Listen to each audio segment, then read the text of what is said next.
الحمدللہ رب العالمین المالک الحق المبین ازاء قلوب اولیائہ بالہدی والیقین وقوى بصائرهم بالوحی المستقیم ہدی من شاء برحمتہ واذل من شاء بحکمتہ وعمیت عن نور الحق قلوب الکافرین والمنافقین فللہ الحجۃ البالغۃ علی خلقہ اجمعین نحمد ربی و نشکرہ کما ینبغی لجلال وجہہ و عظیم سلطانہ ونشہد ان لا الہ الا اللہ وحدہ لا شریک لہ ونشہد ان سیدنا و مولانا محمدا عبدہ و رسولہ قال اللہ تبارک و تعالی ومن یبتغی غیر الاسلام دینا فلن یقبل منہ اما بعد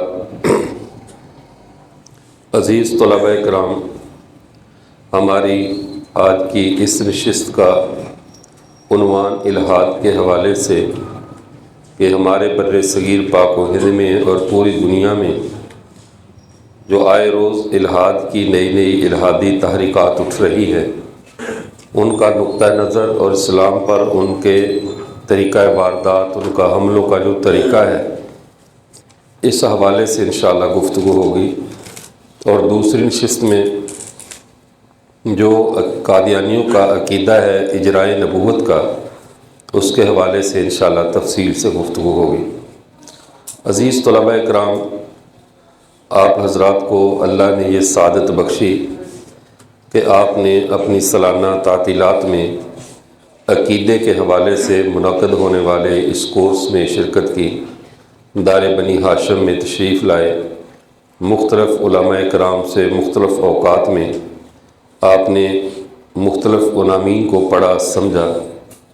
اس فتنوں کے دور میں علماء کا اس معاملے میں حساس ہونا، طلباء کے اندر اس فکر کا پیدا ہونا کہ میں دین کی حفاظت کیسے کر سکوں اور دین کے اوپر مختلف نوعیت کے حملوں کے معاملے میں کس طرح دفاعی پوزیشن اختیار کر سکوں، یہ بہت کم طلباء کے حصے میں یہ سعادت آتی ہے کہ انہیں ایسی فکر نصیب ہو جائے۔ ایک حدیث مبارکہ کا مفہوم ہے، آپ صلی اللہ علیہ وسلم نے اجر کے بارے میں فرمایا کہ میری امت کے آخر میں ایک ایسا طبقہ آئے گا کہ ان کا اجر پہلے والوں جیسا ہوگا، یعنی ان کو اللہ تعالیٰ اجر صحابہ والا عطا فرمائیں گے۔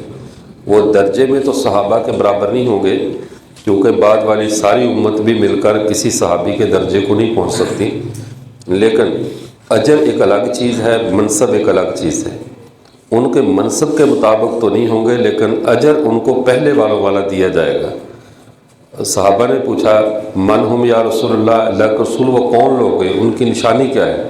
فرمایا یجادلون اہل الفتن، یہ وہ لوگ ہوں گے جو فتنوں کے خلاف لڑنے والے ہوں گے، فتنوں کے ساتھ قتال کرنے والے ہوں گے۔ ان لوگوں کو اللہ اجر حضرات صحابہ جتنا عطا فرمائے۔ یہ کتنی بڑی سعادت ہے کہ آدمی فتنوں کے خلاف کام کرے۔ تدریس کا اپنا اجر ہے، امامت خطابت کا اپنا اجر ہے، لیکن فتنوں کے خلاف لڑنے کا اجر صحابہ والا اجر ہے۔ اس لیے فتنہ قادیانیت ہو یا فتنہ الحاد ہو، ان سب چیزوں کے بارے میں جاننا سمجھنا یہ ہمارے لیے بہت ضروری ہے۔ اب آپ سمجھیں، دنیا میں جتنی بھی گمراہ تحریکیں ہیں، جتنے بھی گمراہ مکاتب فکر ہیں یا لوگ ہیں، ان ہر ایک میں دو میں سے ایک بیماری ضرور پائی جائے گی۔ آپ کو اگر 1000 ڈاکٹر جو ہوتے ہیں یا حکامہ ہوتے ہیں جو نظریہ مفرد بالاعضاء سے علاج کرنے والے ہیں، انہیں تو نہیں پتہ یہ جو بندہ آ رہا ہے میرے پاس کون سی بیماری لے کر آ رہا ہے، لیکن ان کو ایک فن آتا ہوتا ہے، نبض شناسی کا فن۔ وہ نبض پہ ہاتھ رکھ کے مرض کی تشخیص کر دیتے ہیں کہ اس بندے کو یہ مرض ہے۔ تو آپ کے لیے نباز بننا ضروری ہے کہ آپ بندے کی گفتگو سے اس کی مرض کا پہلے اندازہ لگائیں کہ یہ جو فتنہ ہے یہ کس کیٹاگری کا ہے، کس طرز کا ہے۔ تو نظریہ مفرد بالاعضاء والے اطباء کی طرح آپ بھی نظریہ مفرد بالاعضاء والے حکیم بنیں اور دو فتنوں کو پہچان جائیں، دو گمراہی کی جو دعوتیں ہیں یا دو گمراہی کے اصول ہیں، ان دو اصولوں کو آپ اگر جان گئے تو دنیا کے ہر باطل کو جان جائیں گے، ہر باطل کی نفسیات کو جان جائیں گے۔ وہ اصول کیا ہے؟ اسلام آپ صلی اللہ علیہ وسلم کی چھوڑی ہوئی حدود کے اندر رہنے کا نام ہے۔ حدود سے اگر آدمی باہر نکلے تو یہ بھی گمراہی ہے، حدود کے اندر کمی بیشی کرنی شروع کر دے، چھانٹی شروع کر دے، ان کے نشانات کو کم کرنا شروع کر دے تو یہ بھی گمراہی ہے۔ دونوں گمراہیوں کے الگ الگ نام ہیں۔ ایک گمراہی کا نام بدعت ہے۔ بدعتی کا کام نبی کریم کے مقرر کردہ نشانوں کو پھیلانا ہوتا ہے، وہ اس حدود کو کھولتا رہتا ہے، دین میں توسع لاتا ہے، اپنی مرضیات کو، اپنی خواہشات کو محبت اور عقیدت کے رنگ میں دین کا نام دے کر پھیلانا شروع کر دیتا ہے۔ بدعتی کہتے کس کو ہیں؟ کہ جس نے احداث فی الدین کیا ہو۔ احداث للدین بدعت نہیں ہوتا۔ یہ مائک میں بات کر رہا ہوں، یہ احداث للدین ہے، میری یہ گفتگو دین کے اندر آپ کے لیے معاون ہے، لیکن یہ دین کا حصہ نہیں ہے۔ یہ مائک دین میں معاون ہے، یہ پنکھے، یہ لائٹیں دین کے کام میں پڑھنے میں معاون ہے، لیکن یہ دین کا حصہ نہیں ہے۔ نہ یہ فرض ہیں، نہ واجب ہیں، نہ نفل ہے، نہ مستحب ہے۔ لیکن پنکھے کی ہوا کے نیچے بیٹھنا اس وقت کہا جائے گا حرام ہوگا جب کوئی اس کے نیچے بیٹھنے کو دین کا حصہ سمجھے، اور کہیں گے تیرا یہ سمجھنا حرام ہے، کیونکہ یہ دین کا حصہ نہیں ہے۔ تو جب کسی بھی نئی چیز کو دین بنا کر دین میں داخل کیا جائے اسے بدعت کہتے ہیں، اسے ابداع کہتے ہیں۔ اور بدعتی کو بدعتی اس لیے بھی کہتے ہیں کہ یہ نیا نقشہ گھڑتا ہے، نئی چیز ایجاد کرتا ہے، اور نئی چیز بنانا یہ اللہ کی صفت ہے۔ بدیع السماوات والارض، زمین اور آسمان کو بغیر نقشے کے بنانے والی ذات اللہ کی ہے۔ اور بدعتی مشرک اس لیے ہوتا ہے کہ یہ اللہ کی شراکت داری کرتا ہے۔ جیسے اللہ بغیر نقشے کے کائنات بناتا ہے، یہ بغیر نقشے کے مسئلے بناتا رہتا ہے۔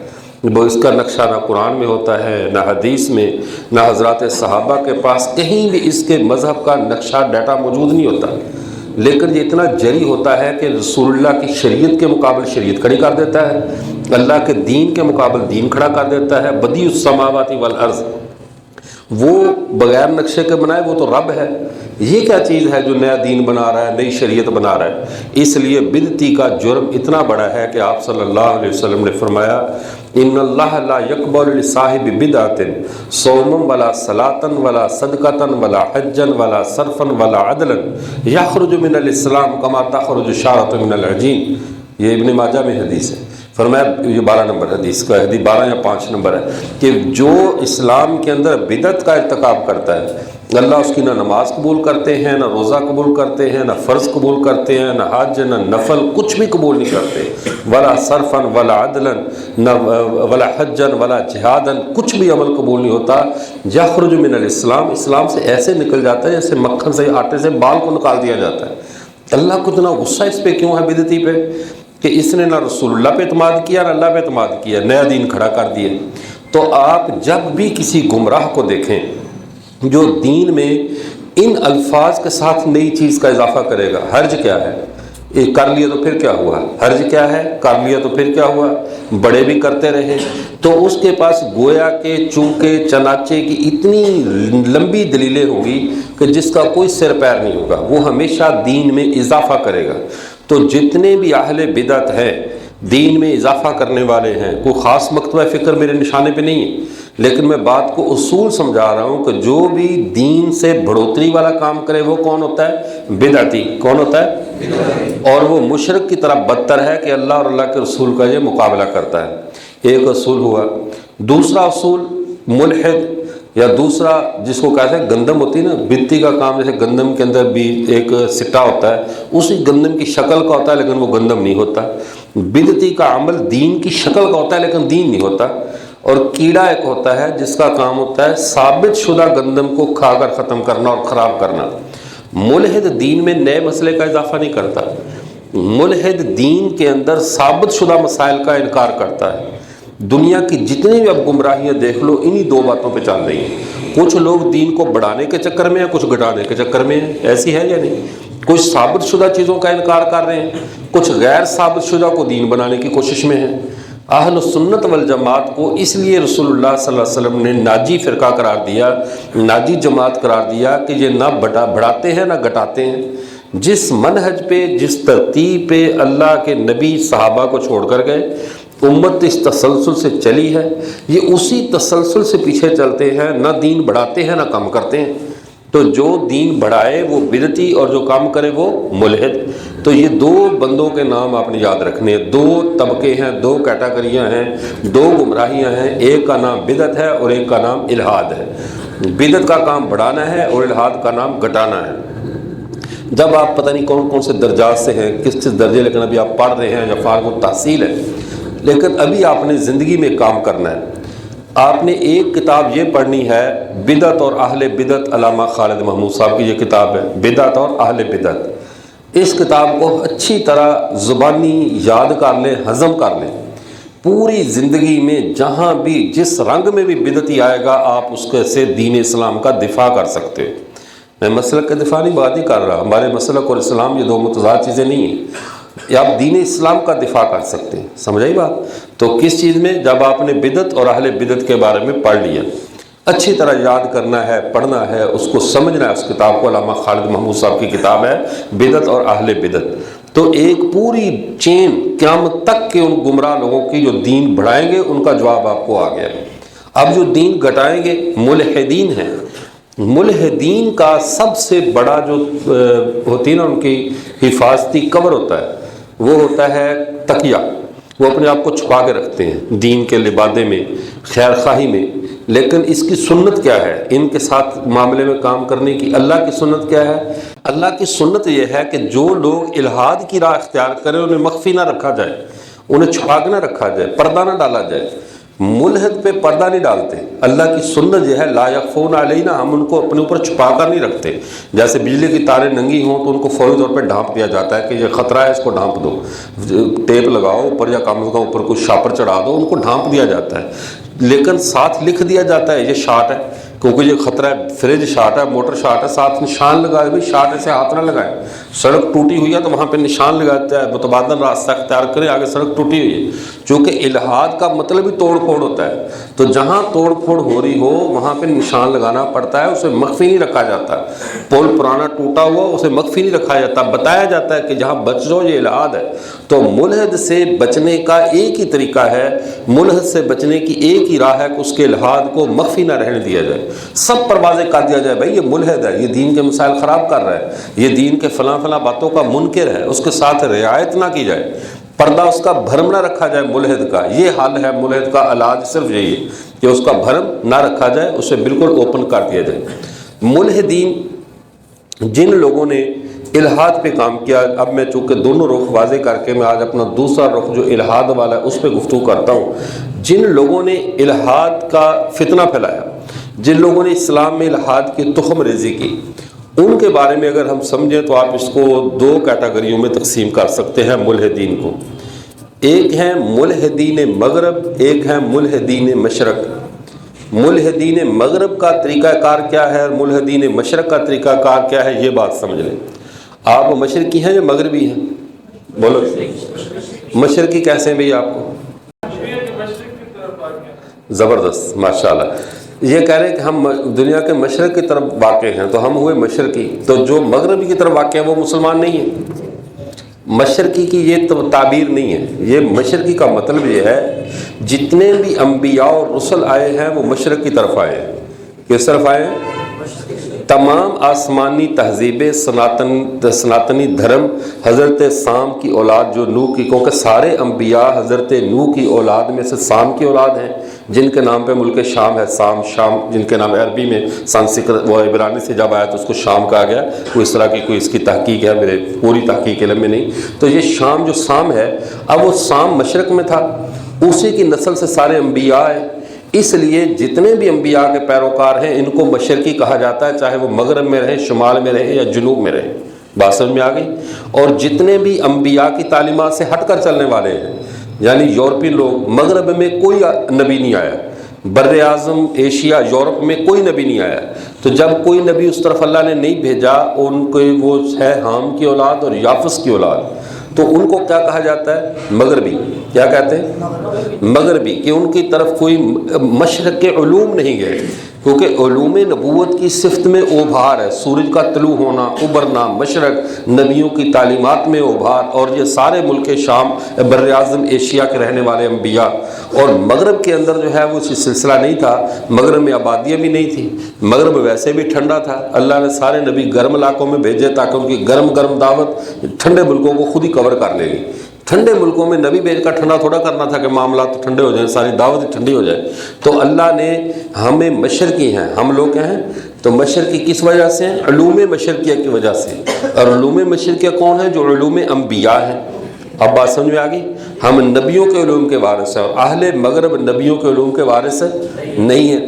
تو جو مشرقی علوم کے ساتھ مشرقی ملحدین ہیں ان کا طریقہ واردات اور ہے، اور جو مغربی ملحدین ہیں ان کا طریقہ واردات اور ہے۔ مشرقی جو ملحدین ہیں، جو ہمارے مشرقی ایشیائی ممالک میں پائے جاتے ہیں، ان کا انکار فقہی مسائل کا ہوتا ہے، احادیث کا ہوتا ہے، تاریخ کا ہوتا ہے، علمی ذخیروں کا ہوتا ہے، شکوک و شبہات کا الحاد ہوگا۔ تو یہ نبیوں سے نیچے نیچے رہتے ہیں، نبیوں کے انکار تک نہیں جاتے، نبیوں سے نیچے نیچے نبیوں کی شریعت کا انکار کریں گے مشرقی ملحدین، نبیوں کی احادیث کا انکار کریں گے، کوئی ملحد فقہ کا انکار کرے گا، کوئی تصوف کا انکار کرے گا، کوئی پردے کا انکار کرے گا، کوئی داڑھی کا انکار کرے گا۔ تو یہ مسائل اور جو دلائل ہیں ان کے منکرین ہیں، لیکن نبیوں کے منکر مشرقی ملحدین نہیں ہوتے۔ بات سمجھ میں آئی؟ اور مغربی ملحدین ان کا پہلا وار نبوت پہ ہوتا ہے، دوسرا وار خدا کی ذات پہ ہوتا ہے۔ مغرب کے لوگ نہ نبیوں کو مانتے ہیں نہ خدا کو مانتے ہیں، وہ اللہ کے بھی منکر، اللہ کے وجود کو نہیں مانتے اور نبیوں کے وجود کو بھی نہیں مانتے۔ وہ نبیوں کو انسانی عام کیٹیگری کا ایک اچھا فرد سمجھتے ہیں کہ وہ اچھے لوگ تھے، باقی کوئی خاص بات نہیں ہے ان میں کہ ہم ان کو معصوم عن الخطا سمجھیں، واجب الاطاعت سمجھیں، مفترض الطاعت سمجھیں اور تقرر من اللہ سمجھیں، یہ باتیں وہ نہیں مانتے۔ تو مشرق اور مغرب کے ملحدین کا فلسفہ سمجھ میں آ گیا۔ مغرب کا ملحد جب بھی بات کرے گا خدا پہ بات کرے گا کہ اللہ کے بارے میں مجھے بتاؤ، میں تو اللہ کو نہیں مانتا، مجھے اللہ کا ثابت کرو، اللہ کہاں ہے، کیا ترتیب ہے۔ تو اس کی ساری جنگ و جدل، ساری بحث کا لب لباب اتنا ہوگا کہ اللہ کو مجھ سے منوا لو، رسول کو مجھ سے منوا لو۔ جب یہ دو مان لیے، نچلی باتیں ماننا اس کے لیے کوئی مشکل نہیں ہوتا، وہ سرے کا بنیاد کا ہی منکر ہوتا ہے۔ اور جو یہ ادھر والا ملحد ہوگا جو کبھی صحابہ کا منکر ہوگا، کبھی اہل بیت کا منکر ہوگا، کبھی وہ جو ہے وہ قرآن کا منکر ہوگا، کبھی حدیث کا منکر ہوگا، تو ادھر ہمیں چمکھی جنگ لڑنی پڑتی ہے۔ یوں کہہ لو کہ مغرب کے ملحد کے دو موضوع ہوتے ہیں، اللہ کا ثبوت، اللہ کا اثبات، نبوت کا اثبات، ضرورت نبوت بتاؤ۔ اس سے نیچے اسے غرض ہی نہیں ہوتی، تم داڑھی رکھو نہ رکھو۔ آپ نے دیکھا ہوگا یہودیوں کی اتنی داڑھیاں رکھی ہوں گی فلاں، اور اس سے غرض ہی نہیں ہے۔ کوئی نماز پڑھے تب بھی کوئی غرض نہیں، قرآن پڑھے تب بھی کوئی غرض نہیں، وہ ان کا موضوع یہ نہیں ہے۔ ان کا موضوع یہ ہے کہ اللہ کیا ہے یا نہیں، پہلے یہ بتاؤ ہمیں۔ تو یہ ملحد کون سے ہیں؟ مغربی۔ کون سے ملحد ہے؟ اور ہمارا واسطہ کن سے پڑتا ہے؟ مغربیوں سے، مشرقیوں سے؟ مشرقیوں سے واسطہ ہے، مشرقیوں سے ہمارا واسطہ پڑتا ہے۔ اور یہ مشرقی ملحدین کا جو طریقہ واردات ہے، اس طریقہ واردات میں سب سے ان کا مضبوط ترین جو ہتھیار ہے، سب سے مضبوط ترین جو ان کا طریقہ واردات ہے، وہ ہے شکوک و شبہات پیدا کرنا، شک پیدا کر دینا۔ 1980 سے پہلے تقریباً، یہ میں محتاط اندازہ بتا رہا ہوں، اسلام بمقابلہ مادیت تھا۔ اسلام کے مقابل تھی مادیت، تمہاری ضرورتوں کو خریدتے تھے۔ قادیانی، پیسے دیے بندہ قادیانی ہو گیا، اس کا مطلب ہے مادیت نے تمہارے مذہب کو شکست دی، یا تم اپنے مذہبی گیٹ اپ کے ساتھ پیسے کے سامنے ہار گئے۔ اچھا، انہوں نے لڑکی دی، بندہ قادیانی ہوا یا گمراہ ہوا یا کسی اور مذہب پہ چلا گیا۔ تو یہ مادیت بمقابلہ اسلام تھا، یہ الحاد کی ایک قسم تھی۔ لیکن اس میں کافر شکست کھا گئے۔ کیوں؟ اس لیے کہ جب مادیت آتی ہے تو کوئی غیرت دلائے تو غیرت بھی آ جاتی ہے۔ ایک بندے نے پیسوں کے لیے مذہب تبدیل کیا، دوسروں نے شرم دلائی، اس نے پیسے مارے، منہ پہ واپس آ گیا، شرم آ گئی نا۔ تو ملحد جو پیسے کی بنیاد پر، دنیاوی فائدے کی بنیاد پر جو شخص ملت کو تبدیل کرتا ہے، وہ دوسرا بڑا فائدہ لے کر واپس بھی آ جاتا ہے، یا اس کو شرم دلا دی جائے، آر دلا دی جائے، اس پہ دلیل کی کمزوری کو واضح کر دیا جائے، وہ واپس آ جائے گا۔ لیکن اب باطل نے اپنا طریقہ واردات بدل دیا ہے۔ اب باطل پیسے خرچ نہیں کرتا، اب باطل پیسے خرچ ہے۔ اب کوئی نہیں بھیجتے، تمہیں ویزا دے دیں گے، تمہیں جناب شادی کروا دیں گے، پیسہ دے دیں گے۔ اب طریقہ واردات انہوں نے تبدیل کیا ہے۔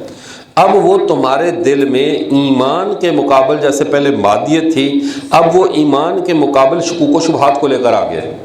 ایمان آپ کا وہی رہے گا، اس سے کوئی غرض نہیں، لیکن اس ایمان میں شک کے اتنے جرثومے پیدا کر دے گا، شک کے اتنے کیڑے پیدا کر دے گا کہ آپ لوگ سوچتے رہو گے یار یہ کیا کرے، ہم تو آج تک یہ سنا تھا، ہم نے تو آج تک یہ پڑھا تھا، یہ کیا ہو گیا؟ تو لہٰذا آپ کا اپنے مذہب سے اعتماد مشکوک ہوتا جائے گا، متزلزل ہوتا جائے گا۔ یہ الحاد کی سب سے مضبوط یعنی واردات ہے جو اہل اسلام کے ساتھ کرتے ہیں۔ مثال کے طور پر وہ کہہ دیں گے دیکھو فلاں کتاب میں لکھا ہے کہ حضرت عمر جب اسلام لائے تو ڈر کے مارے گھر سے نہیں نکلے، وہ بخاری میں حدیث موجود ہے، فلاں جگہ موجود ہے۔ پھر فلاں بندہ آیا، اس نے آ کر ضمانت دی، اس نے قوم کو واپس بھیجا، پھر عمر تم نے ایسے حیدر جرار عمر جرار فلاں بنا کر پیش کر رکھا ہے۔ بندے کہتے ہیں یار ہم نے تو یہ سنا تھا کہ حضرت عمر نے اس طرح اسلام قبول کیا، وہ اپنی بہن کے گھر میں گئے، پھر واپس آئے، پھر کعبے میں اعلانیہ داخل ہوئے تلوار لہراتے ہوئے۔ چونکہ اس بات میں حضرت عمر کی شان نکلتی تھی، حضرت عمر کی عظمت سامنے آتی تھی، اس عظمت کے مد مقابل ایک غیر معروف روایت جس کا ماخذ کچھ اور ہے، مطلب کچھ اور ہے، وہ اس کو لا کر اس رنگ سے پیش کر دیا گیا کہ امت کا جو تسلسل چلا آ رہا ہے وہ سارا کا سارا مشکوک ہو گیا۔ بندے شک میں پڑ گئے، شک میں پڑے تو عمر کی دلیل مشکوک ہوئی یا نہ ہوئی؟ یار جو بندہ ایمان قبول کر کے گھر میں چھپ گیا، اچھا عمر ایمان قبول کر کے گھر میں چھپ گیا، لیکن اس کا نام سن کر آج تک تم گھروں سے نہیں نکل رہے، سمجھنی بات؟ جس کے نام کے ڈر سے آج تک تم لوگ گھروں سے نہیں نکلتے، 1400 سال اس کو گزرے ہوئے وقت ہو گیا ہے، اور آج تک اس کے نام کی خوف اور دہشت اتنی ہے کہ تمہارے ابھی تک پتا پانی ہو جاتا اس کے نام سے، اور اس کو کہہ رہے کہ وہ ڈر گیا تھا۔ وہ کیا تھا جو ہمارے ایک کرم فرمایا نا، جو کہتے کہ اگر حضرت معاویہ کے دور میں ہوتا تو علی کے دور میں تو میں تلوار لے کر نکلتا اور معاویہ سے جنگ لڑتا۔ مرزا جیلمی صاحب نے کہا نا میں علی سے جنگ لڑتا تلوار لے کر نکلتا ہے۔ اللہ کی سنت ہے، اللہ تعالیٰ پھر جواب بہت اچھا دلواتے ہیں۔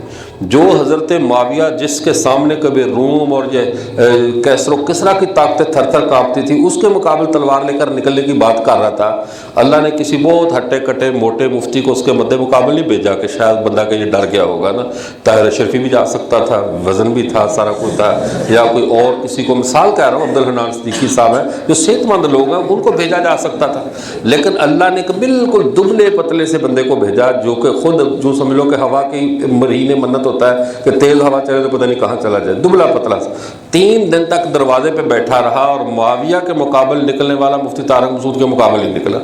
اللہ نے بتا دیا نا کہ ذلیل کر کے رکھ دیا تمہاری یہ اوقات ہے، اپنی اوقات میں رہو، ٹھیک ہے؟ تو میں بات اس لیے سمجھا رہا ہوں کہ دعوی کرنا، شک ڈالنا، لوگوں کے دلوں میں وسوسے پیدا کرنا، یہ کام ہوتا ہے ملحدین کا۔ تو پہلے 1980 سے پہلے، 80 کی دہائی سے پہلے ایمان بمقابلہ مادیت کے تھا، وہ بھی الحاد کی قسم تھی، پیسے دے کر ایمان لے لینا بندے کا۔ اور 80 کے بعد جو میڈیا آیا، پھر سوشل میڈیا کے ذریعے شکوک و شبہات آئے، غیر معروف روایات کی کثرت ہوئی، لوگوں میں بلا جھجک اور ایسی غیر متعلقہ حدیث بیان کی گئیں۔ اب ان لوگوں کا ایمان بمقابلہ شکوک و شبہات کیا گیا؟ اب نہ پیسے مل رہے ہیں، نہ دنیا مل رہی ہے، نہ کچھ اور، لیکن ایمان کے ہوتے ہوئے بھی آخرت برباد ہو رہی ہے۔ شک پڑ گیا۔ اب جس کے دل میں نبی کی جماعت کے بارے میں شک آ گیا، نبی کے اہل بیت کے بارے میں شک آ گیا، یا قرآن کے بارے میں شک آ گیا، تو بتاؤ اس کو کس نے دنیا میں کچھ دیا ہے؟ کچھ بھی نہیں دیا، دنیا بھی گئی، آخرت بھی گئی۔ یہ آج کے ملحدین کا سب سے مضبوط طریقہ واردات ہے کہ بندے کو شکوک و شبہات میں مبتلا کر دیا جائے۔ یہ مشرقی جن کے ساتھ ہمارا واسطہ پڑتا ہے، یہ ان مشرقی ملحدین کا طریقہ واردات ہے۔ پہلے نمبر پہ کیا کام ہے؟ انسان کو شکوک و شبہات میں ڈالنا۔ نمبر دوسرا طریقہ، متعارض روایات کو ہوا دینا۔ متعارض روایات کو، ایک طرف ایک روایت ہو، ایک طرف ایک روایت ہو، دونوں کو آپس میں ٹکرا دو تاکہ عوام اس شک میں پڑ جائے کہ سچ کون سا ہے۔ اذا تعارض تساقط، جب وہ تعارض کو دیکھیں، اس کو بھی چھوڑ دیں، اس کو بھی چھوڑ دیں، چھوڑی جانے والی دونوں طرف حدیث رسول اللہ کی ہوگی، بندہ ایمان باقی رہے گا؟ بولے تو یہ پہلے نمبر پہ امت کے اندر تعارض کو ثابت کیا جائے۔ اقوال، کسی بڑے کا قول ساتھ ہی کسی چھوٹے کا قول پیش کر دو، کسی معروف کا قول ساتھ ہی کسی غیر معروف کا قول پیش کر دو۔ اور اس کام کے لیے اتنی کتابیں لکھی گئی ہیں اتنی گڑبڑیں کی گئی ہیں کہ آپ کی عقل دنگ رہ جائے، اتنی یعنی حرام زدگی کلمی نام پہ کی گئی. تاکہ میں ایک دفعہ حیران ہوا، میں یہ تاریخ پڑھ رہا تھا زمانہ طالب علمی میں مفتی انتظام اللہ شہابی کی، تو میں بڑا حیران ہوا. تاریخ ملت کے اندر اس نے حضرت اکرمہ کا جب واقعہ لکھا کہ جب وہ مسیلمہ کذاب کے مد مقابل گئے جنگ لڑنے کے لیے، اس دوران انہوں نے وہاں جا کر جنگ ایسے لڑی، کہنے لگا مال غنیمت حضرت ابوبکر نے منع کیا تھا کہ جب تک پیچھے سے خالد بن ولید نہ آ جائے آپ نے حملہ نہیں کرنا. تو انہوں نے کہہ رہا کہ اس کا جملہ سنیے، کتنا ایمان سوز جملہ لکھا، دل جلا کے رکھ دیا اس جملے سے. کہنے لگا مال غنیمت کی لالچ میں اور فتح کا صحرا اکیلے اپنے سر پر باندھنے کے شوق نے اکرمہ نے فوری حملہ کر دیا اور منہ کی کھائی بدترین شکست ہوئی. آپ بتاؤ صحابی کی یہ توہین ہے یا نہیں؟ کتنی شدید توہین، اور جملہ لکھ دیا، ٹاٹر کر دی. میں نے نیچے اس کا حاشیہ لکھ کر میں نے مکتوب والوں کو مطلع کیا کہ اس عبارت کو تبدیل کرو، اگر انتظام اللہ شہابی کو زندہ ہے، میں تو اس کو نہیں جانتا ہوں، تو اس کو خط لکھو کہ یہاں پہ جملہ اس کی بجائے یہ لکھے کہ حضرت اکرمہ نے جب سامنے منکر ختم نبوت کو دیکھا تو سیدنا ابوبکر صدیق کی جو نصیحت تھی وہ یاد نہ رہی، اور ایمانی غیرت غالب آ گئی اور دشمن پر ٹوٹ پڑے. یعنی ایمانی غیرت غالب آ گئی، بات وہی ہے، وہ صدیق کی نصیحت یاد رہی، دشمن پر ٹوٹ پڑے، لیکن تدبیر کی کمی کے باعث نتیجہ فتح کے مارسوار نکلا. شکست نہیں کہنا صحابہ کے ساتھ، فتح کے مارسوار تھے. یا فتح کے مارسوار کیا ہوتی ہے وہ آپ سارے سمجھتے ہیں، ہم تو ادب کریں نا. میں نے کہا نتیجہ فتح کے مارسوار یہ لکھے، لیکن مجھے تسلی نہیں ہو رہی تھی یہ کیسا مفتی ہے، بے وقوف انسان ہے، کس نے اتنی بڑی کیسی بات کر دی. ڈھونڈتے ڈھونڈتے مجھے ایک ہندو پنڈت مالک رام کی کتاب مل گئی، اس کے مجموعہ مقالات تھے پنڈت مالک رام کے. اس نے اس میں لکھا کہ جو انتظام اللہ شہابی ہے یہ مفتی نہیں ہے، یہ کشمیر کے اندر ایک قوم ہے جس کو مفتی قوم کہا جاتا ہے، جیسے محبوبہ مفتی یا قادیانیوں کا مفتی صادق بڑا مشہور ہے جس نے اس کی مرزا قادیانی کتاب سیرت طیبہ لکھی. اس نے کہا یہ سارے کے سارے مفتی قوم کے فرد ہیں، علم والے مفتی نہیں ہیں. اس نے کہا ان کا علم کے ساتھ تعلق ہی نہیں ہے. اس نے کہا یہ قوم ہے، محبوبہ کشمیر میں مفتی قوم ہے، محبوبہ مفتی آج کل ان کی گورنر ہے وہاں کی، تو یہ تو قوم ہے. تو میں نے کہا بیڑا اگر میں اس کو مفتی سمجھ کے احترام دے رہا تھا، یہ تو قوم کا مفتی نکلا. اچھا پھر اگلی بات اس نے ایک عجیب لکھی، پنڈت مالک رام نے کہا یہ واحد مصنف ہے جو مکتبہ کتاب عبارت حوالہ اپنے دماغ میں گھڑتا ہے، خارج میں اس کا وجود نہیں ہوتا. اپنے طرف سے کہے گا جب میں ملتان کے سفر پہ تھا وہاں پہ ایک مفتی مسعود لائبریری میں یا الطاف حسین کی لائبریری میں نے ایک قلمی نسخہ دیکھا، کتاب کا نام یہ تھا الکشف والجمال فی البگڑا والدمال، اور اس کا صفحہ نمبر فلاں. اب بندہ کہتا ہے یار اس نے کتنے سفر کیے ہیں، لکھنؤ سے ملتان گیا، وہاں کوئی الطاف لائبریری ہے. اب الطاف بیچارہ کھیتی باڑی کرنے والا، اس کے پاس چاہے وہ ایک نورانی قاعدہ بھی گھر میں نہ ہو، لائبریری بھی اس کے کھاتے میں ڈال دی، پھر کتاب کا نام بھی کھاتے میں ڈال دیا، اور ایٹومیٹک اس کے اندر جو نا حوالہ بھی ڈال دیا. اب لوگ ڈھونڈتے رہو کہاں ملے گا، بات اپنے دماغ کی ہے، جعلی حوالے سے چلا دی. اتنا وہ ہمارے ایک دوست تھے مولانا ابوبکر صاحب، یہ الطاف صاحب شاید جانتے، ابوبکر جانتے نیپال پور والے کی، ان کی ایک عادت تھی وہ ایسے بڑے مزاحیہ کام کرتے تھے. تو طالب علموں نے کہا وہاں مدرسے میں، مولانا گمن صاحب کے مدرسے میں، کہنے لگے کہ یار میرے بارے میں پوچھا کہ ان کے جو والد صاحب آئے ہوئے، ان کے والد صاحب عالم ہیں، مولانا رضوان صاحب کے والد صاحب عالم ہیں. اس نے کہا اللہ کے بندے وہ تو بہت بڑے عالم ہیں. حالانکہ میرے والد صاحب عالم نہیں تھے، وہ کھیتی باڑی کرنے والے دیہاتی کاشتکار تھے. کہا کہ وہ تو بہت بڑے عالم ہیں، منہ بالکل پکا کیا، ہنسا نہیں. وہ پٹھان بیچارے سادہ لوگ ہوتے ہیں. اس نے کہا بہت بڑے. اس نے کہا ان کے والد صاحب کی کتابیں، فوری کتاب کا نام بھی سوچ لیا، اس کو بتا بھی دیا. کہنے لگا ان کی ایک کتاب ہے بیروت سے شائع ہوئی ہے، 8 جلدوں میں ہے. تو کہنے لگا کون سی؟ کہہ رہا الکشف والمختار فی فضائل الکنک والجوار. سمجھ آئی؟ الکشف والمختار فی فضائل الکنک والجوار. اور کہہ رہا ہے میرا نام نہیں بتا رہا، استاد جی سے جا کر لے لو، اگر یہ سیٹ بیچتے ہیں تو دے دیں، ورنہ وہ دیتے نہیں ہے کسی کو، پہلے پکا کر. وہ پٹھان آیا کر استاد جی ایک آپ کے پاؤں پڑتا ہوں، ایک بات کرتا ہوں، خدا کے لیے مجھے خفا نہیں کرو گے. میں کیا ہوا؟ کہنے لگا استاد جی اپنے والد صاحب کا ایک کتاب تو مجھے دے دو، جتنا پیسہ بولتے ہو میں دیتا ہوں. میں کہا آپ کو ابوبکر صاحب نے کچھ نہیں کی؟ کہنے لگا نہیں اس نے نہیں کیا، بس آپ کتاب میں کون سی؟ اس بیچارے کو نہ کنک کا پتہ نہ جوار کا پتہ. آپ کو تو پتہ ہے یا نہیں؟ تو کہہ رہا کہ یہ شادی کو جو آپ کے والد صاحب نے عربی میں کتاب لکھی ہے بیروت سے شائع 8 جلدوں میں، الکشف والمختار فی فضائل الکنک والجوار. میں خود حق ہکا بکا یہ کہاں سے کتاب کا عربی میں نام ڈھونڈ کر آ گیا. میں نے اس کو کہا آپ عصر کے بعد مجھ سے ملنا, میں آپ کو بتاتا ہوں. عصر کے بعد وہ گندم کا موسم تھا, میں لے گیا. میں نے کہا اس کو کنک کہتے ہیں اور جوار وہ فصل ہے وہاں پہ کا چارہ اس کو کہتے ہیں. ان کے فضائل پہ کون سی کتاب ہو گئی بھائی, تیرا عقل کام نہیں کرتی تیری. کرن استاد جی مجھے انہوں نے پہلے بتایا, انہوں نے کتاب دینی نہیں ہے, ویسے ہی کہہ رہے ہیں جی آپ کو ٹرکھائیں گے. اب کوئی کتاب ہو تو میں دوں. تو اس نے مذاق کیا, ساتھی نے مذاق کیا, اور پٹھان بیچارہ سیدھا وہ ڈٹا ہوا ہے کہ مجھے وہ کتاب دو, الکشف المختار فی فضائل الکنک والجوار.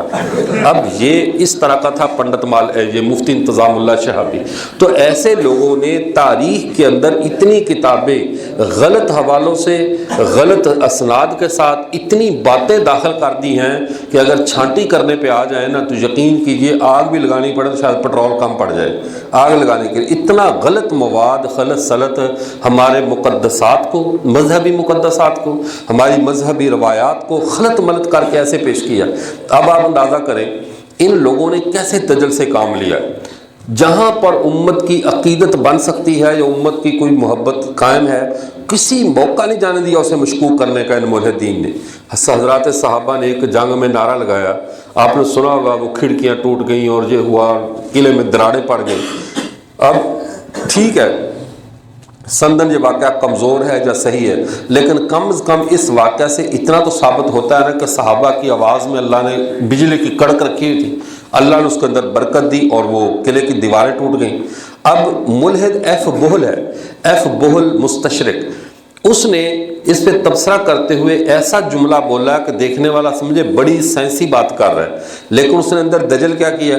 اس نے کہا صحابہ نے جب بلند آواز سے نعرہ لگایا تو آواز کی فریکوینسی ایک خاص دشا میں جا کر ایسے ٹکرائی جیسا کہ اگر کسی F-16 یا بڑا طیارہ گزرے مکانوں کے اوپر سے تو اس کی ساؤنڈ کے بیریئر سے کھڑکیوں کے شیشے ٹوٹ جاتے ہیں, لوگوں کے کانوں کے پردے پھٹ جاتے ہیں, نقصان ہوتا ہے. تو ساؤنڈ کی فریکوینسی کی وجہ سے ایسی ایک دشا بن گئی, صورت بن گئی کہ دیوار ٹوٹ گئی. بندے کہتے یار دیکھا صحابہ کی بات کس نے کیسی سائنسی توجیہ کر دی.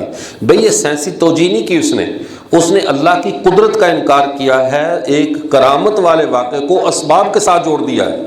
کرامت تھی صحابہ کی, اس نے اس کو بنا دیا فریکوینسی کی کرامت کہ آواز یکدم سارے ایسے بولے کہ وہ پہاڑوں کے درمیان آواز اتنی شدت سے گونجی کہ ہوا کو نکلنے کا راستہ نہیں ملا, وہ دیواروں سے ٹکرائی اور دیواریں ٹوٹ گئیں. یعنی صحابہ کا کوئی کمال نہیں تھا, یہ مادیت کا کمال تھا, یہ ساؤنڈ فریکوینسی کا کمال تھا.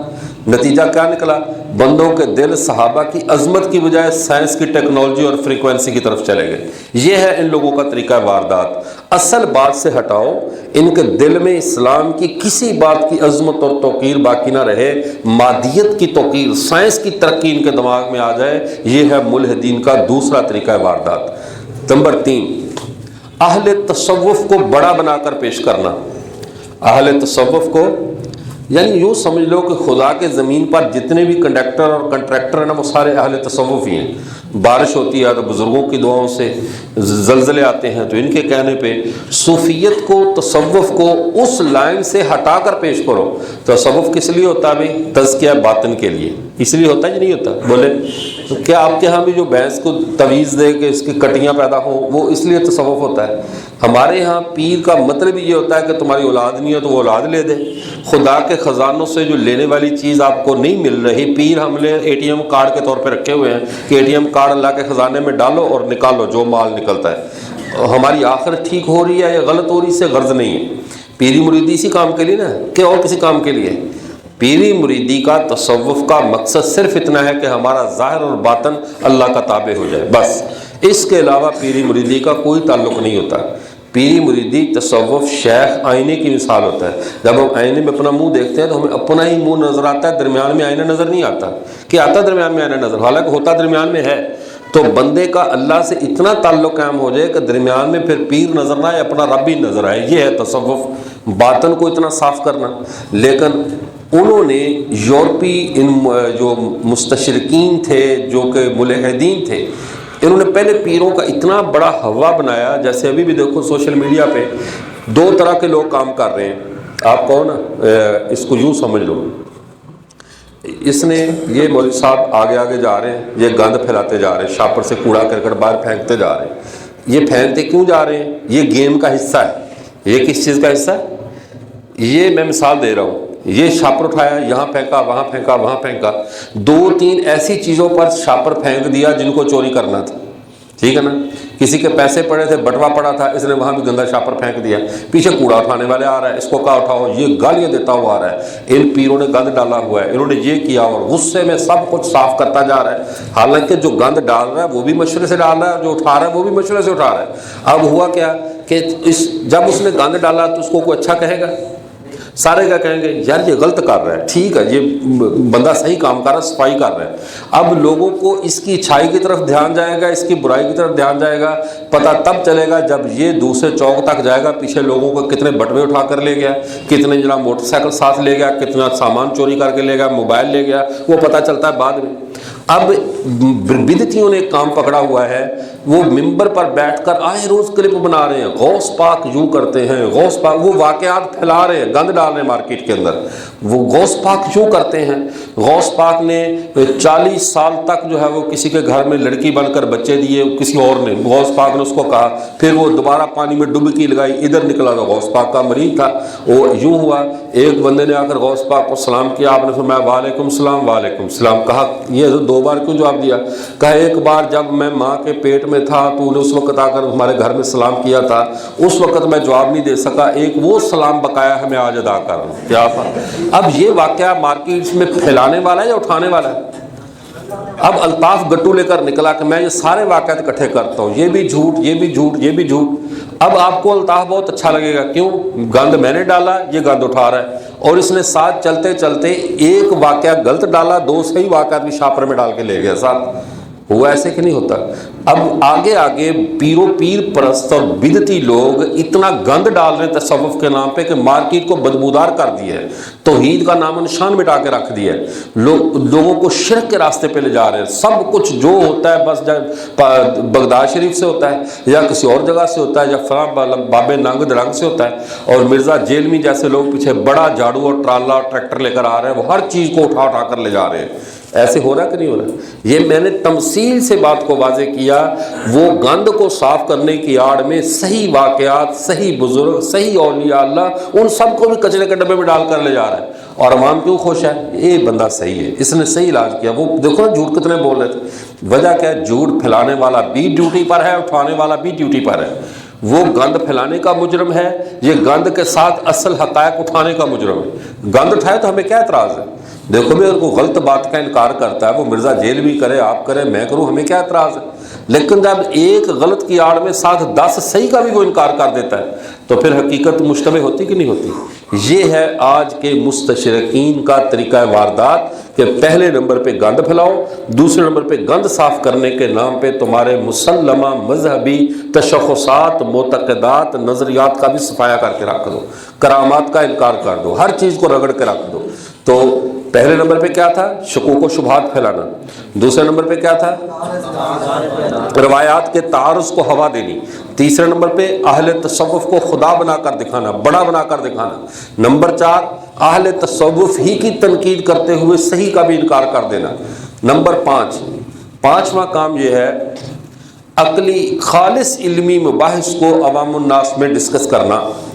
خالص علمی مباحث کو، جس چیز کا تعلق خالص علم کے ساتھ ہے اسے عوام الناس کا موضوع بحث بنانا، یہ مستشرق علماء جو ملحدین ہیں ان کا طریقہ واردات ہے.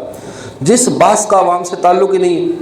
ابھی حضرت سید کفیل شاہ صاحب دعوت برکاتہم وہ مفتی تقی عثمانی صاحب کا ایک ملفوظ پڑھ کر سنا رہے تھے کہ حضرت تقی عثمانی صاحب نے جو علماء کے وقت کا ضیاع اور جو شیطانی چالیں لکھی کہ جن کی وجہ سے شیطان لوگوں کو گمراہ کرتا ہے، پرڑی سے ہٹاتا ہے، ان میں سب سے بڑی ایک چال یہ ہے کہ لا یعنی کام میں مبتلا کر دیتا ہے. اور آپ صلی اللہ علیہ وسلم نے کیا فرمایا تھا؟ من حسن اسلام المرء ترکہ ما لا یعنی. اسلام کی سب سے بڑی خوبی یہ ہے کہ آپ لا یعنی کام چھوڑ دو. جس کام سے میرے ساتھ تعلق ہی نہیں ہے کیوں کروں میں، میرے تو متعلقہ نہیں ہے. تو ابھی آپ پڑھ رہے ہیں دورہ حدیث، کتنے ساتھ نے کر لیا ہے آپ نے دورہ حدیث کی ہوئے، کتنے ساتھ یاد کھڑا کریں.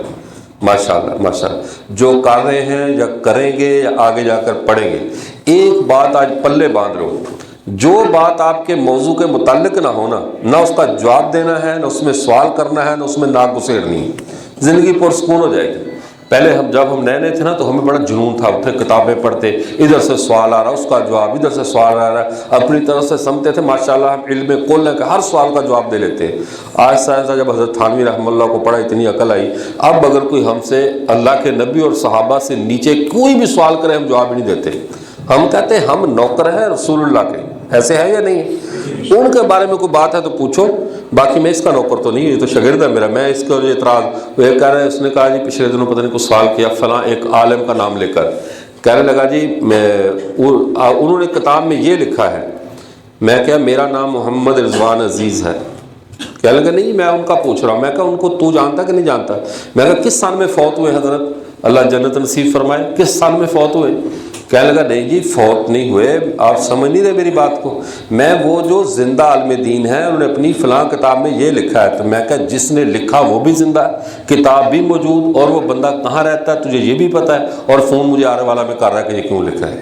یہ پنجابی کے کہتے چھڈو مجھ جیٹھ جاندے کٹے کٹے بھی، جب کتاب میری ہے تو آپ کیوں جواب دیں؟ بھائی میں زندہ بیٹھا ہوں نا، مجھ سے پوچھو، کتاب اس نے لکھی اس نے لکھی، جواب وہ آخر میں مولانا صاحب آپ بتائیں یہ بات حضرت نے کیوں لکھی، تو حضرت کو لکوا ہوا ہے وہ اپنا جواب خود دیں۔ تو یہ آپ زیادہ حضرتوں کی ڈگڈگیوں پہ ناچنا چھوڑ دیں، اتنے وکالتیں نہ کریں، اپنی زندگی کا ایک مشن بنائیں۔ آپ نے تمہاری زبان، تمہارا قلم، تمہارا دماغ استعمال ہو تو رسول اللہ کے لیے ہو، ورنہ اس کو بند کر کے رکھو، سیدھی سی بات ہے، کیونکہ وہاں کی جزا ہے، وہاں کیا ہے؟ اجر ملے گا، وہاں جو بھی لفظ بولو گے اللہ کا قرب کی منزل طے کرو گے۔ اور دنیا میں کیا ہوتا ہے، ہمارے ایک مولوی صاحب نے شہرت پانے کے لیے بڑی جلدی مولانا طارق جمیل صاحب پر ہونے والے اعتراضات کے جوابات دیے، بھی شاید حضرت مجھے بلائیں گے میرا پروٹوکول بڑھے گا، اور حضرت کے مخالفین کو خوب رگڑے دیے۔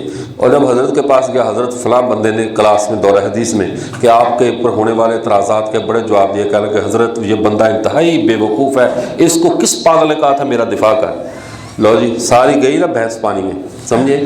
وہ بیچارے نے کیا اس لیے کہ حضرت شاباش دیں گے، اور حضرت نے ایک لفظ میں کہا اس پاگل کو کس نے کہا تھا میرا دفاع کر، اس سے اور کوئی کام نہیں ملا۔ جب میں اپنے بارے میں نہیں بولتا، میں کسی کے اوپر اپنا اتنا وقت ضائع نہیں کرتا، سب کے دماغ میرے تابع ہوں یہ کوئی ضروری تو نہیں ہے، دماغوں کا رسول اللہ کے بارے میں صاف ہونا ضروری ہے، میرے اور آپ کے بارے میں نہیں۔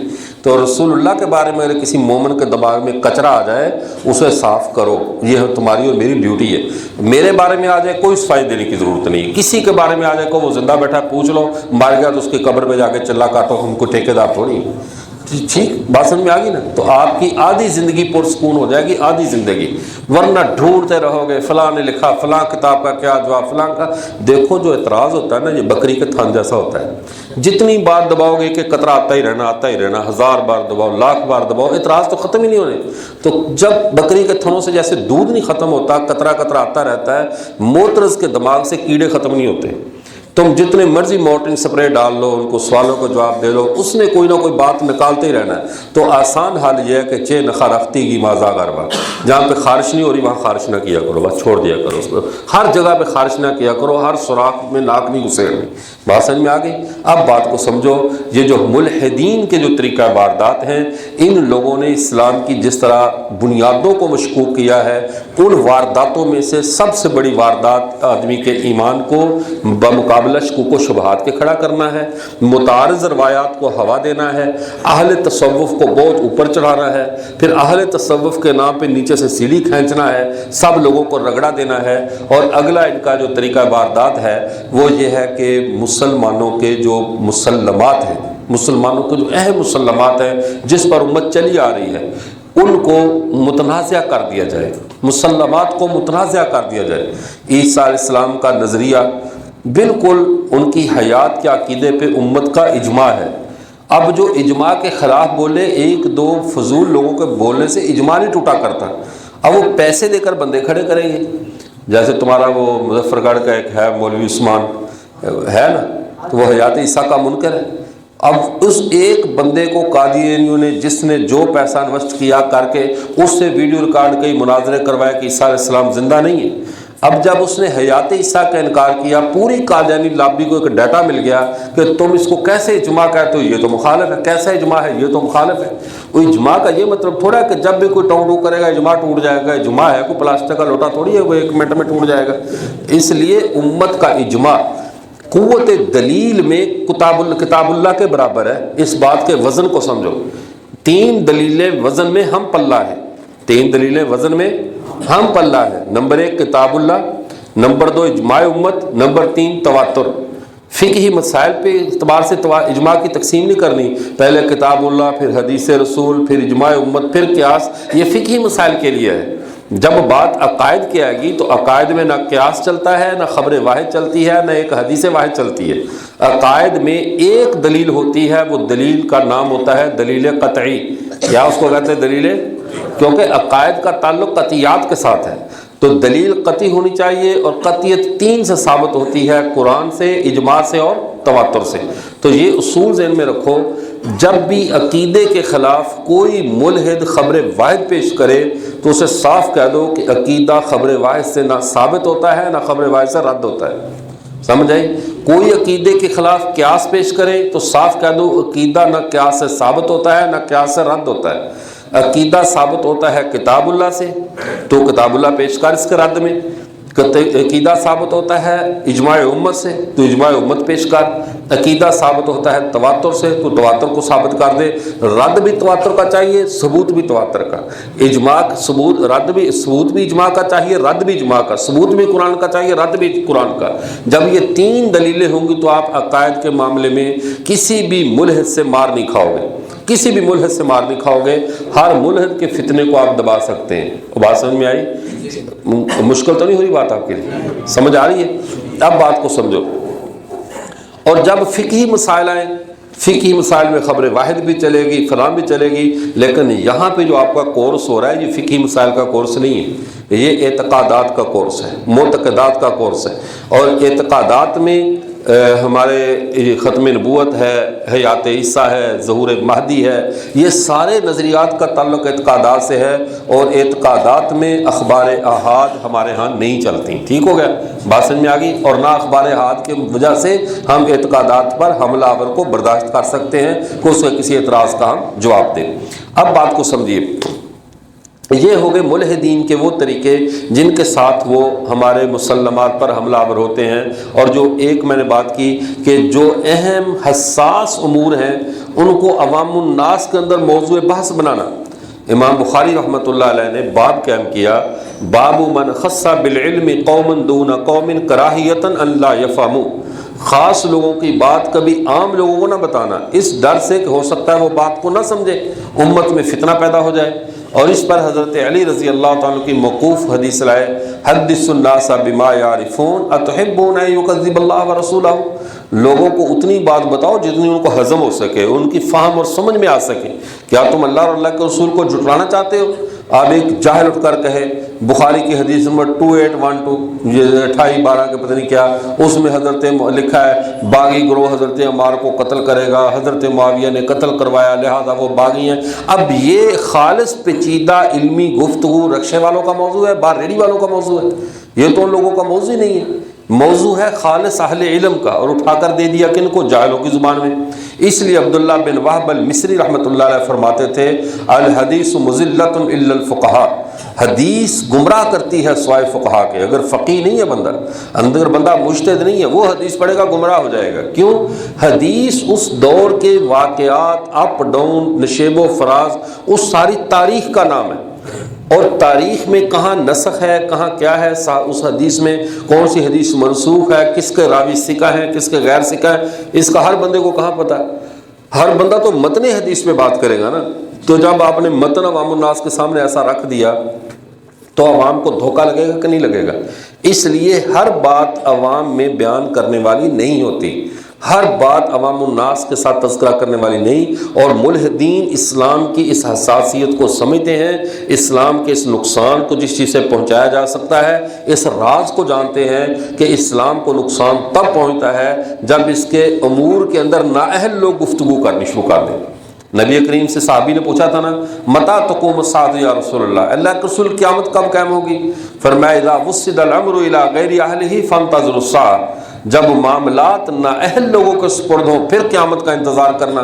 دشمن سمجھتا ہے کہ قیامت اگر لانی ہے نا، فتنے کی قیامت برپا کرنی ہے، تو ایک ہی طریقہ ہے، نااہلوں کو بولنے کی چھٹی دے دو، نااہلوں کو بولنے کی اجازت دے دو۔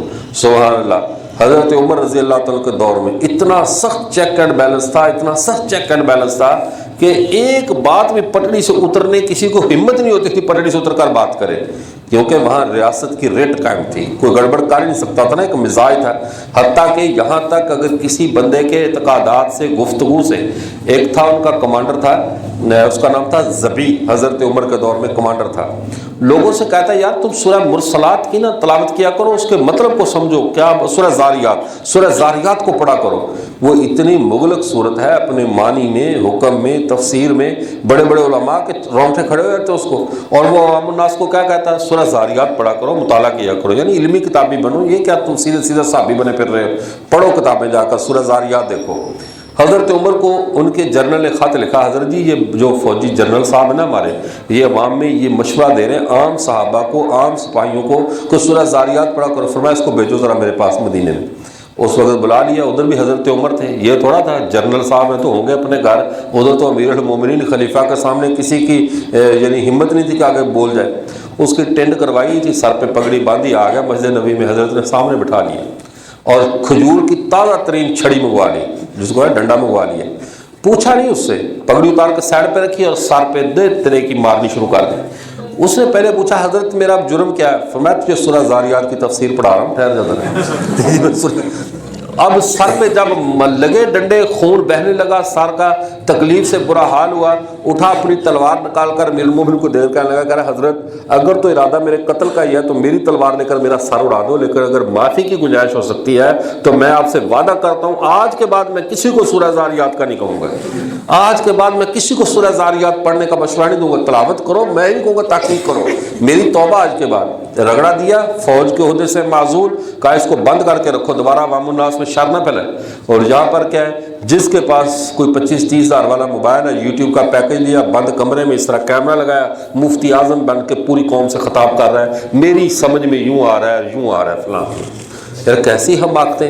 وہ ایک گزشتہ دن میں کل کی بات ہے کہ کسی کا مجھے کلپ سنایا جا رہا تھا، اس نے رمضان کی طاق راتیں ایسے تقسیم کی ہوئی ہیں کہ اگر چاند 30 کو ہو تو طاق راتیں 21, 23, 25 ہوں گی، اور اگر چاند عید الفطر کا چاند 29 کو ہو تو طاق راتیں جفت راتوں میں جفت راتیں طاق بن جائیں گی۔ میں نے کہا یار اتنی بات، اب عوام تو کہے گی بلے بلے بڑی بات کی ہے، لیکن رمضان کا فیصلہ شوال کا چاند کیسے کرے گا؟ سمجھے، عید الفطر کا چاند شوال کا ہوتا ہے کہ رمضان کا ہوتا ہے؟ تو شوال کا چاند رمضان کے فیصلے کرے گا؟ کیسی یعنی کیسی لوگ کہیں گے چونکہ سم تھنگ از نیو، لوگوں کا ایک دماغ بنا ہے، کوئی نئی چھڈو، نئی ہے نا، نواں سوچا چھوڑو، پرانی سے کان بھر کے نئی بات کرو۔ وہ نئی بات کرنے کے چکر میں کوئی ایسی نئی بےہودگی کرتے ہیں، عوام سمجھتے بڑی بات ہو رہی ہے، نتیجہ کیا ہوتا ہے، علماء کی رئی سے عزت بھی خاک میں مل جاتی ہے، لوگوں کا وقار اس کا ختم ہو جاتا ہے۔ تو اس بات کو آپ حضرات سمجھ لیں، ایک تو آپ نے سم تھنگ از نیو کے چکر میں آپ نے نہیں پڑھنا، ہر نئی بات کے پیچھے آپ نے نہیں بھاگنا، بلکہ میرا تو اپنا اصول ہے، جو ہمارے شاگرد جانتے ہیں، بعض بزرگوں کی کتابیں بھی میرے سامنے آ جائیں تو میں پڑھتا ہی نہیں، حدیث شکریہ کے ساتھ واپس کر دیتا ہوں، اور بعض مکتبے ایسے ہیں ان کی شائع شدہ کتابوں میں تحفے میں بھی قبول نہیں کرتا، مجھے پتہ نہیں کھچ ماری ہوگی کہیں نہ کہیں نا۔ وہ ایک دفعہ اس مکتبے نے کتاب لکھی، اس میں لکھا حضرت تھانوی ماشاءاللہ پرلے درجے کے ذہین تھے۔ کیا لکھا ہے؟ آپ سمجھے نہیں، حضرت تھانوی پرلے درجے کے، حضرت مولانا عبدالجلیل دانی صاحب کو پتہ چل گیا، حضرت نے کہا یار تمہاری عقل کام نہیں کرتی، پرلا درجہ ہمیشہ حقارت کے لیے استعمال کیا جاتا ہے، تو اگر تھانوی کو کہنا تو کہو اعلیٰ درجے کے ذہین تھے، تو اعلیٰ کی بجائے کیا کرے، پرلے درجے کے ذہین تھے، بھی جو گالی دینے لگا یا تعریف کرنے لگا۔ جب کینچی سے کتابیں لکھی جائے گی حضرت تو پھر یہ نتائج سامنے آئیں گے، تو جو مولوی اور جو مکتبہ کینچی سے کتابیں لکھتا ہو اس کی کتاب سے دور رہا کرو، مفت کی سمجھ کرنا لے لیا کرو کہ ہدیہ ملا چلو خیر چلنے دو۔ تو ہر کتاب آپ کے پڑھنے کی نہیں ہے، اس دور میں پڑھنی وہی ہے جو ہمیں اپنے ماضی سے جوڑ کر رکھے، ہمیں اپنے اسلاف سے جوڑ کر رکھے اور فتنوں کے زمانے میں ہماری رہنمائی کرے۔ اس کے لیے میں مختصر وقت میں آپ کو کچھ کتابیں اور بتا دیتا ہوں جو آپ کے موضوع کے مناسب ہیں۔ پہلے نمبر پہ آپ نے رسائل اعظمی، رسائل اعظمی، مولانا حبیب الرحمن الاعظمی کی کتاب ہے رسائل اعظمی، یہ کتاب آپ نے لینی ہے۔ یہ لینے کا مطلب یہ نہیں ہے کہ حرار والوں سے کہنا ہے کہ ہم آپ کے پاس کورس کرنے ہیں، ہمیں سب کو ایک ساتھ لے کر دو، یہ ان کی ذمہ داری نہیں، اپنی خرید لیں، ٹھیک ہے۔ اچھا، رسائل اعظمی مولانا حبیب الرحمن الاعظمی کی۔ تحفۃ العلمعی، یہ ترمذی کی شرح ہے، جب آپ دورے میں جائیں تو آپ نے یہ شرح خریدنی ہے، پڑھنی ہے۔ یہ فتن کے موجودہ دور کے فتن کے مقابلے میں بہت لاجواب کتاب ہے۔ تحفۃ العلمعی 8 جلدوں میں ہے، اردو میں ہے، مولانا سعید حسن پالنپوری، سعید احمد پالنپوری۔ تحفۃ العلمعی، میم عین یا، یہ عین جو کاری جہاں نا، ہمارے تو کاری نہیں ہوں، ہمارے تو اس مخرج سے الٹی آتی ہے، آپ اگر عین نکال لیں، ٹھیک ہے، تحفۃ العلمعی ایسا ٹھیک ہے جی بھائی۔ آگے دیکھیں، انتباہات المفیدہ، حضرت تھانوی رحمہ اللہ کتاب ہے رد الحاد پہ ملحدین کے لیے۔ انتباہات المفیدہ میرا حال ابھی تو وفاق نصاب میں بھی شامل ہے، ایسی چلو شکر بس وہ دھیان سے پڑھ لیں۔ اور اس کے ساتھ ہے اشرف الجواب، حضرت تھانوی کی کتاب ہے اشرف الجواب، اشرف الجواب، اس کتاب کو پڑھ لیں، ٹھیک ہو گیا۔ اس کے بعد اشرف الجواب کے بعد ایک اور کتاب ہے، ہاں، منہاج السنہ، امام ابن تیمیہ رحمہ اللہ کتاب ہے منہاج السنہ، عربی میں بھی دستیاب ہے، لیکن اب اللہ کا فضل ہے کچھ ماہ سے اس کا اردو میں ترجمہ گجرانوالے کے کسی عالم نے کر دیا ہے، تو اس کا منہاج السنہ کا اردو ترجمہ مل جاتا ہے۔ اس کتاب کو آپ نے لازمی پڑھنا ہے، منہاج السنہ۔ نمبر 3، ایک کتاب آپ نے اپنی زندگی کا اس کو نسخہ بنا لے، اگر آپ چاہتے ہیں نا آپ کی عقل کامل ہو جائے اور آپ بڑے سمجھدار ہو جائیں، بات کرنی آ جائے آپ کو، تو مولانا بدر عالم میرٹھی رحمۃ اللہ علیہ کی ترجمان السنہ کو حفظ کر لیں، 4 جلدوں میں، ترجمان السنہ مولانا بدر عالم میرٹھی رحمۃ اللہ علیہ کی۔ اس میں چیپٹر وائز مباحث ہیں، آپ نے نا وہ تیزی سے نہیں پڑھنا، اس کو سمجھ کر آگے چلنا ہے، ایک ایک چیپٹر کو یاد کر کے آگے جانا ہے۔ ترجمان السنہ مولانا بدر عالم میرٹھی رحمۃ اللہ علیہ کی۔ علامہ خالد محمود کی کوئی بھی کتاب مل جائے نا، سونے کے ریٹ پہ بھی ملے تو نہیں چھوڑنی، یہ لے کر پڑھنی ہے۔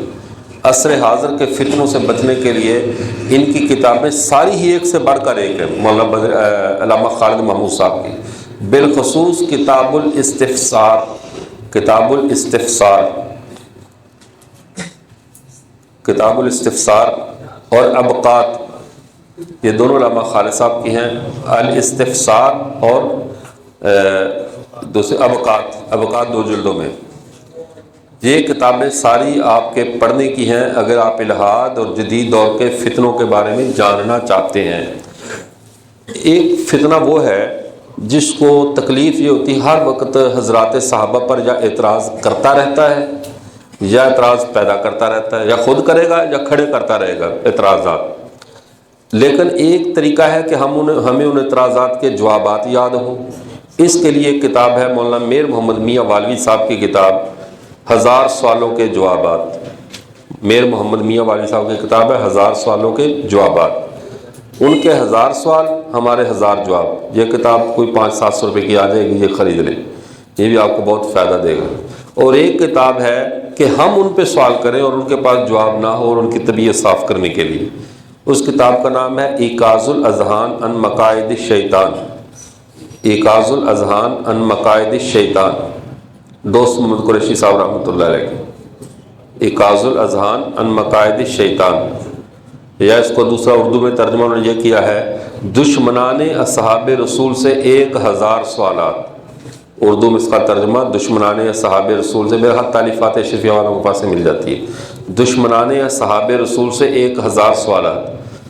میں نے تو درجہ رابعہ والے سال یہ لی تھی اور ساری پڑھی تھی، اس وقت 35 روپے کی آئی تھی، اب 200-300-400 کی ہوگی مہنگائی کے حساب سے ٹھیک ہے، تو یہ کتابیں ذہن میں رہے گی آپ کے، ٹھیک ہو گیا، کافی ہے، اچھا کتابیں کافی ہیں، چلو اللہ کرے یہ خریدنے، آپ کی آدھی لائبریری بات جانی ہے، لیکن آپ نے خریدنی نہیں ہے، آپ نے ڈھونڈنی ہے کہ کون ہمیں مفت دے دے گا۔ اور چونکہ وہ ہم نے صرف نہ پڑھتے ہیں نا، تو ہمیں شروع میں پڑھا جائے صرف نہ ہو، بھی ہمارا خرچ نہ ہو، جس کا ہوتا ہو جائے، ہمارا نہ ہو، صرف نہ ہو، تو اولا والے سال ہی پڑھ لیتے، پھر ساری زندگی کتاب پہ خرچ نہیں کرتے۔ عزیز طلباء، میں ایک بات صاف کہوں، آپ نے فارغ ہونے کے بعد نہ تو ٹریکٹر چلانا ہے، نہ آپ نے کھیتی باڑی کرنا، تو مولوی والا کام ہی ہے نا، تو اپنے مشن کے ساتھ کم از کم مخلص ہو جائیں، اور مشن کے ساتھ اخلاص کی سب سے بڑی دلیل ہے کہ آپ کا ہتھیار کتاب ہے، کفن اور کتاب بندے کی اپنی جیب سے ہو تو اچھی لگتی ہے. یہ ہم زمانہ طالب علمی سے میں کتابوں کے پیچھے لگا ہوں. گھر سے مجھے 200 روپے خرچ ملتا تھا، پھر 400 ملنا، کتابوں کے لیے مزدوریاں تک کرنی پڑی اور کیں. اور جب فارغ ہوئے تو الحمدللہ اپنی ذاتی لائبریری میں 5 سے 6 ہزار نادر کتابیں موجود تھیں.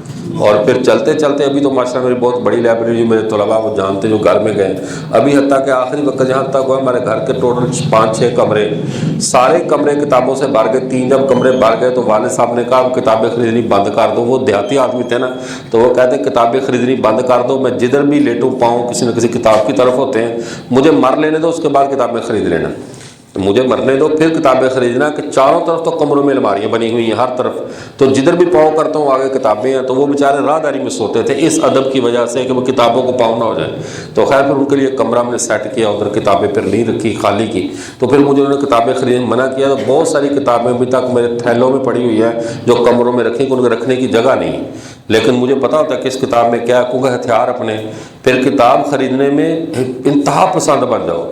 کتاب آپ کے موضوع کو جب کام آپ نے کرنا ہے، اگر نہیں کرنا پھر ٹھیک ہے، پھر آپ کو تانگ نہیں کرتے. پھر آپ عالم بنے کو مسجد ڈھونڈیں، ساری زندگی جو ہے کمیٹی کی جھڑکیاں کھائیں اور نماز پڑھا دیا کریں، بچے پڑھا دیا کریں، اللہ خیر صلاح آرام سے سو جایا کریں. اور جب کوئی حاجی عمرے سے آئے تو وہ کہیں بھی خارج کرے، آپ سمجھو مجھے ہدیہ دینے لگا ہے، تو وہ زندگی گزارو. پھر ایسے اگر با کردار زندگی گزارنی ہے تو کتاب آپ کی اپنی ہونی چاہیے اور آپ کو خوددار ہونا چاہیے. غیرت مند عالم سے اللہ دین کا کام زیادہ لیتے ہیں، کیونکہ اللہ کا دین غیرت مند ہے. اور جس کا ضمیر نہ ہونا، اللہ اس سے بے ضمیروں سے اتنا کام نہیں لیتے. اب آپ اندازہ کریں، ایک کتاب کے حوالے کے لیے وہ حوالہ تھا قال مالک مات قد مات عیسیٰ. اس ایک کتاب کے حوالے کے لیے مجھے کراچی میں کتاب ملی 11 جلدوں میں. انہوں نے کہا جی یہ 43,000 روپے کی ہے. میں بڑا پریشان ہوا یار، 43 یا 41 کا. میں پہلے پیسے لگا کے کتابیں خرید چکا تھا. میں نے وہیں سے لڑکے کو فون کیا کہ میرا جو گھر میں موٹر سائیکل کھڑا ہے اس کو فوراً بیچ کر مجھے پیسے آن لائن کراؤ، کتاب میرے ہاتھ سے نہ نکل جائے. اسی وقت موٹر سائیکل سیل کیا، اپنی کتاب خریدی اور میں سمجھ رہا تھا مجھے مفت مل گئی. یعنی موٹر سائیکل بیچ کر اپنی سواری ختم کر کے کتاب خریدی، اللہ نے پھر گاڑی دی ہے. یہ نہیں اللہ کسی کا حق نہیں رکھتے. تم رسول اللہ کے لیے اپنی جیب سے لگانا سیکھو، اللہ کی عنایات دیکھ لینا. اور جب تک یہ سوچتے رہو نا کہ لوگ خرچ کریں اور ہم دین کا کام کریں، پھر لوگ خرچ کریں گے اور آپ ہمیشہ بکاریوں کی طرح دین کا کام کرو گے. اپنی جیب سے خرچ کر کے ختم نبوت کا کام کرو، دین کا کام کرو، پھر اللہ کے خزانے تمہارے ہاتھ میں، کھل کے خرچ کرنا. پھر لیکن اللہ تھوڑا سا آزماتے ہیں بندے کو نا، بندہ کھرا ہے یا کھوٹا ہے. شروع میں لگانا سیکھ لو، اینڈ پہ لینا سیکھ لینا. ٹھیک ہے، مزے آئیں گے اس میں یا نہیں آئیں گے آپ کو؟ اللہ تعالیٰ ہم سب کو سمجھ عطا فرمائے اور ہمیں کام کی توفیق عطا فرمائے. تو ملحدین کے حوالے سے یہ ڈیٹا ذہن میں رکھیے. یہ ملحدین کون سے تھے؟ ملحدین مشرق. ملحدین مغرب کی سمجھ آ گئی. ان کا طریقہ واردات کیا ہے؟ خدا کا انکار اور کس کا انکار؟ رسول اللہ کا انکار. اس سے نیچے وہ آتے نہیں. وہ انبیاء کو موضوع بحث بناتے ہیں یا خدا کو موضوع بحث بناتے ہیں. جب وہ خدا کو موضوع بحث بنائیں جو لوگ منکرین جو مغربی یورپ والے ہیں، اس وقت آپ نے 2 بندوں کے نام ذہن میں رکھنے ہیں. ایک یاسر ندیم الواجدی صاحب، ایک مفتی سیف الدین نثار صاحب، نے آج آپ کو یہ سبق پڑھانا تھا. UK سے آئے اور آتے ہی ماشاءاللہ وہ شدید بیمار ہو گئے. وہ کل بیچارے جیل سے واپس چلے گئے، وہ نہیں آ سکے، پنڈی چلے گئے نا، تو بیماری کی وجہ سے نہیں آ سکے. وہ میرا شاگرد ہے الحمدللہ، اس نے تخصص بھی کیا ہے اور وہ رد الحاد پہ بہت زیادہ کام کر رہے ہیں.